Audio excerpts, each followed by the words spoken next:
دوستان سلام، وقت شما بخیر. به کامنت این هفته خوش آمدید. من هم سلام عرض میکنم و امیدوارم بتونیم در این هفته هم به بعضی از خبرها و بعضی از کامنت ها در این فرصت کوتاهی که داریم بپردازیم. بله، گفتی فرصت کوتاه. اتفاقا به دلیل همین فرصت کوتاه میخوایم برنامه رو با کامنت یه جمله‌ای شروع کنیم. کامنت یه جمله جاش آخر برنامه است. بعد من باید بگم منم همیشه شاکی هم نمیگم. چرا آوردی اول برنامه؟ نه خیر، قرار نیست کامنت یه جمله‌ای رو شما بگی. الان کامنت پا در آورده. خود مهره‌های رژیم برای عظما کامنت یک جمله‌ای میان. چه کامنتی؟ نگاه کن، مثلا این عضو استبل ولایت کپی رایت باید بدن. جناب دکتر ببینید، در راستای ما کلا بحثمون رو اینه که اقامت دائم حذف کنیم یا حذف نکنیم. اینجا با این تأکیدی که مقام معظم آقای نخونید اونا نخونید آقای قاسمی. نه اون نیست. نه ببین اون نیست. بر اساس بنده میخوایم موارد استثنا رو اضافه کنیم. ولش کن بابا جون، داره پخش چیز میشه، اصلا نگو، ولش کن، اون بحثش نکن، اصلا اون درست نیست. به به به به، ببین کار به کجا رسیده که طرف عضو استبل ولایت برمیگرده حرف خامنه‌ای رو میگه اصلا ولش کن، بحثشو نکن، اصلا اون درست نیست. کامنتی نداری بابک؟ بابا این بدبخت فلک زده چیزی نگفت، پس کامنت یه جمله‌ای نداری. تازه این خیلی آبروداری که خاطر عظما رو خواست. یعنی بازم کامنت یه جمله‌ای هست؟ بیا ببین این یکی با یه کامنت یه جمله چطوری دفتر و دستک و دیوار و عظما رو به هم ریخته صاف کرده. بخواهیم یا نخواهیم عده‌ای در حال رفتنند به دلیل عمر و بالاخره باید کار رو واگذار کنه. گرچه خوب آدم تا آخر تلاش بکنه، ولی بالاخره خوبه که آدم جانشین خودش رو هم ببینه و لذت جانشینش رو ببره و حس بکنه که اون چیزی رو که دوست می‌داره داره کار رو به عهده میگیره. و ضمناً نسل جوان هم چون تغییر پارادایم در صنعت وجود داره. ای بابا، این که حلوای خامنه‌ای رو هم خورد. این آقا محمدی مگه چقدر نزدیکه به خامنه‌ای؟ به قول غربی‌ها جزو کلوز فرندای خامنه‌ای. ببین خامنه‌ای یه مهمونا یه سری رفقای خاص داره، بهشون میگن هم منقلی. اینو ولایت پامنقلیشه. اصلا هم منقلیه، پا نه، اصلا کنارش میشینه. اینو ولایتی جزو اون کلوز فرندای هم منقلیه. اینقدر نزدیکه. بعد حالا الان کار به جایی رسیده که داره به خامنه‌ای میگه عظما باید بری. باید بری. های ننه من مسافرم، های ننه من دارم میرم، های ننه چی شد بمبام میخوان ببرن دنبام، های ننه تو محاصرم، های ننه دارم میمیرم. حالا میگم بابک، اینا که میخوان برای خامنه‌ای جانشین پیدا کنن، با پزشکیان میخوان چیکار کنن؟ استیزایش میخوان بکنن؟ بابا تو چه ساده، کار از استیزا گذاشته، میخوان داغش کنن. با همین کلمه. آقای قالیباف، در ابتدای سخن شما در مورد گرانی‌های جانکاه، برنجی که در ظرف یک هفته 50,000 تومان روی کیلوش رفته، باز هم التیماتوم به دولت دادید. دیگه خدا وکیلی التیماتوم ها رو تمام کنید دیگه، نوبت داغ گذاشتن رسیده است. آقا چرا میخوان داغش کنن؟ این پزشکیان که کشته مرده منویات عظما بود که بعد روایت قدرت میکرد، نقاط قوت رو میگفت. داغم که میدونی منظورش چیه؟ اون فلزه میزنن تو آتیش میزنن تو. ببین چه روایت قدرتی میکنه از قدرت نظام. اینم یه چشمشه. صد زدیم کانالاشو نزدیم، یه عمری صده وجود داره ولی هیچ بهره‌ای ازش نمیبریم. ما هممون داریم در هوای آلوده نفس میکشیم. مثل ماهی است که در آب گلالود دارید زندگی میکنه، ما در هوای گلالود داریم زندگی میکنیم. این الان یه چشمش بود؟ نه، این تو همه سخنرانیش همین چشمه رو پیاده میکنه. هر دفعه که سخنرانی میکنه یه 200-300 تا پیچ موره نظام باز میشه. طوری که بهش میگفتن بابا دیگه نمیخواد سخنرانی کنه. اینجوری بسیجی هم حتی نه، بالای سپاه هم داره وا میره از این صحبت‌های بدبختی و زاری که تو میکنی. آقای پزشکیان، از بسیاری از فرمایشات و سخنان جناب عالی اینطور برداشت میشود که هنوز در رقابت‌های انتخاباتی گیر کرده اید. آقای پزشکیان، این رویه روحیه مردم و خودی را تضعیف، مدیران را کم انگیزه و منفعل و دشمن پلید را وقیح‌تر، دریده‌تر و شاد خواهد نمود. به تعبیر همکارم این همان گربه خودی است. خب حالا پزشکیان راجع به آخرین دستاورداش حرفی نزده؟ بله. آخرین دستاوردش یک جمله کوتاه فلسفی، یعنی یه کامنت یه جمله گفته. اونم رفته تو دستگاه اصلا اینا مثل کپی رایت با اونم رفته تو دستگاه کامنت یه جمله. نگاه کن. اما معنیش این که بی سوادم و میدانم که نمیدانم. مشکل اینه اونایی که نمیدانن تصور میکنن میدانن. اینجا میخوام خیلی جدی بگم، تو که نمیدونی غلط کردی، خودتو لوس کردی برای عظما که عظما تو رو بندازه تو صندوق، از صندوق درت بیاره. خودش گفت دیگه، گفت عظما پاهات رو شونمه. عظما پاهات تو شونمه، پاچه خاری تو کونمه، زب شده تو ولایتم، این نسلهات تو کونمه. میخوام زیر عباد باشم، هر سیاستات باشم، توی همه رزالت ها دلم میخواد باهات باشم. عظما پاهات تو شونمه، پاچه خاری تو کونمه. حالا بدون هیچ دلیلی یه سری بزنیم به پاسدار جلیلی و جدیدترین حرفا و روزهاش درباره کافه ها. کار میشه مثلا یه فرهنگ جدید، یه سبک زندگی که تو این به اصطلاح پارادایم، تو این چارچوب است که مثلا کافه های فراوان ایجاد بشود. واقعا تو اصلا خانواده لازم نیست دور هم باشی، اینجا خوبه، تنها برو اونجا 2-3 ساعت باش برو. شما ببینید تو همین مسیری که الان میرید تا خونه چند تا کافه جدید درست شده. این اصلا با چه نگاهی شکل میگیره، با چه چیزی دنبال میشه، بعد تبعاتش چیست، آثارش چیست. ببین یعنی همه مشکلات مملکت حل شده، فقط کافه. حالا این یکی که اینقدر ضد کافه است، خودش رفته این اظهارات علیه کافه رو تو کافه سرچشمه تهران گفته. این هفته تو کافه گفته تو کافه نرید. مثل آخونده هستن که به مردم میگن گناه نکنید چون همه گناه ها رو ما داریم انجام میدیم. نه حالا این واقعا این قیقاج رفتن و این یکی به نعل و یکی به میخ زدن، اینا از کی یاد گرفتن؟ خب از خود عظما دیگه. عظما اون موقعی قیقاج میرفت که اصلا قیقاج رفتن مد نبود. مرتب میگن که جمهوری اسلامی نیروهای نیابتی خودش رو در منطقه از دست داد. اینم یه غلط دیگه.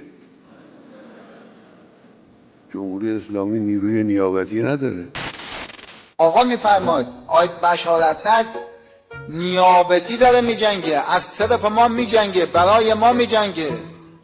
زمین سوریه با شلمچه که شما کربلا 5 رو دیدید فرق نمیکنه، با مهران فرق نمیکنه، با دشت عباس فرق نمیکنه، با قصر شیرین فرق نمیکنه. اگه سوریه نبود حزب الله وجود نداشت.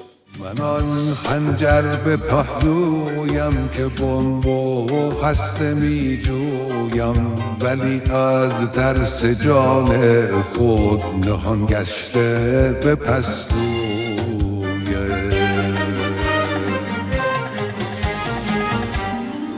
در این اوضاع گاراش ندارم راه پس یا پیش، اگرچه من سر مارم ولی اکنون ندارم نیش، ولی اکنون ندارم.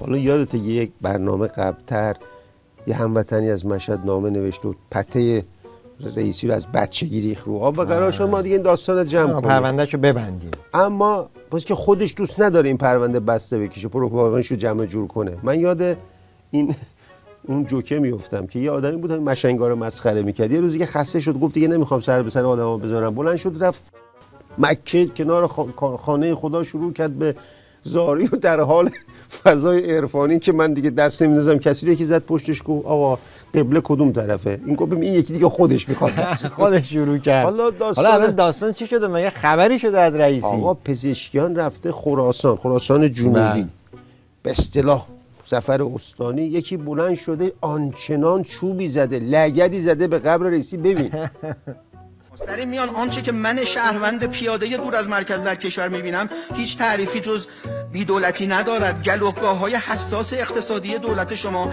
هنوز در چنگال برکشیدگان دولت ویرانگر و ضد ایرانی آن مرد رفته است.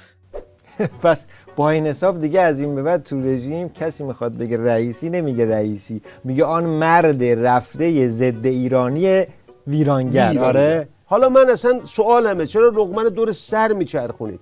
ما از روز اول گفتیم رئیسی جلاد چقدر کوتاه مختصر تمام عیار میرسونه، رئیسی تو دهنم میچرخه. همینو میگم، به جای اینکه آن مرد رفته بله این طولانی. حالا این حرفا رو زدن علیه رئیسی، کسی دفاع کرده ازش؟ بله یک نفر سینه چاک دفاع کرد، اونم پدرزنش. بله.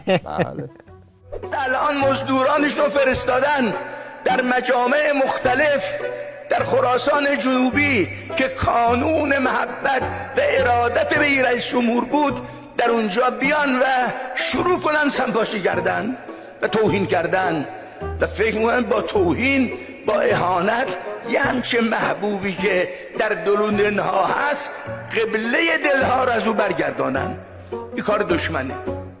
چی میگه این محبوب قلب ها و محبوب دل ها و قبله دل ها و راجع به کی حرف میزنه؟ دل خودشو میگه. راجع به این صحبت میکنه. هم وحشی ترینم هم دنبال چینم، کابوس پوتینم چون موشتمم در تله افتاده چنینم. پیک خالی میبنده حرفاشم چرنده شده مشکل بنده، رئیسی درنده درنده درنده.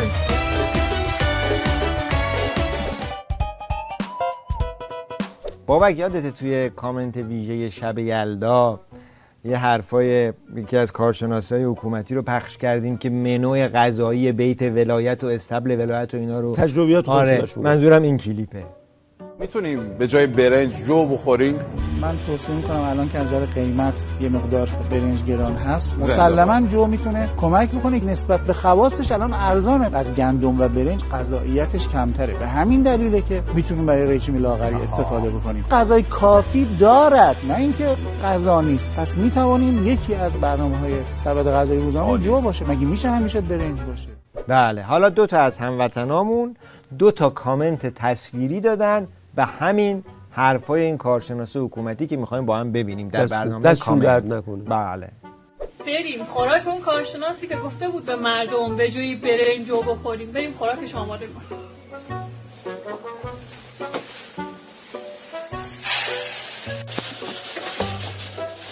این مال شما نیست عزیزای من، این مال شما نیست، مال اون کارشناس است که گفته بود خیلی به این علاقه داره. اگه قرار گرونی رو اینجوری حل کنیم حتما باید دفترچه راهنمای دامداری رو هم بدیم دست مردم ها. خجالت هم خوب چیزیه، آدم میمونه چی بگه.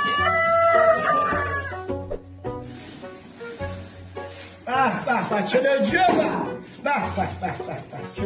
چلو جو به سبزیار رختی.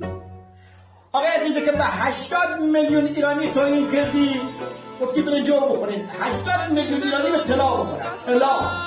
طلا چون کشور ما طلاست. خب میریم سراغ کامنت یک جمله. من نمیگم تو گفتیم ببین این تصویر رو ببین، اینو نمیتونی نگی، ببینی نمیتونی نگی. نگاه، بنر زدن شکوه شاهزاده.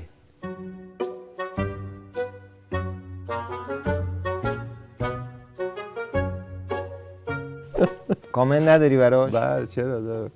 ببین کفگیر وقتی به ته دیگ میخوره، ته دیگ مصیبتیه.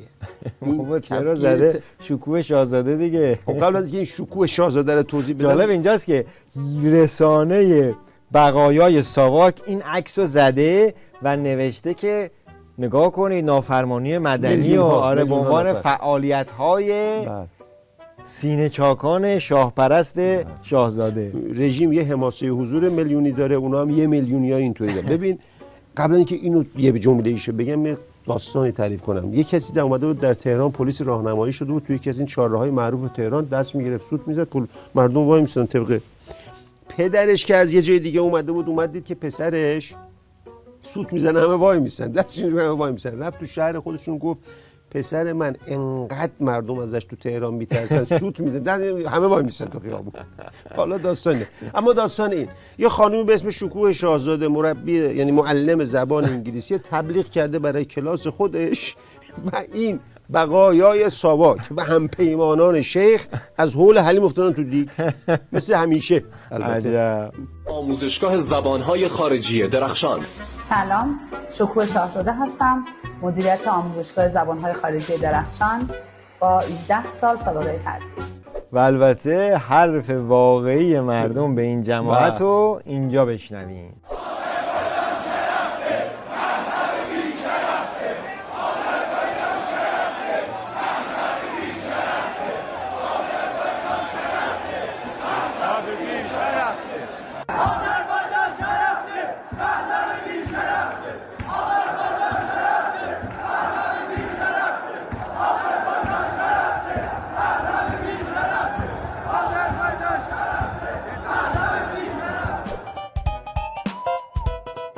ممنون که این هفته هم با کامنت همراه بودید. تا برنامه دیگه و دیدار دیگه، خدا نگهدار. دلتون شاد و لبتون خندان و خدا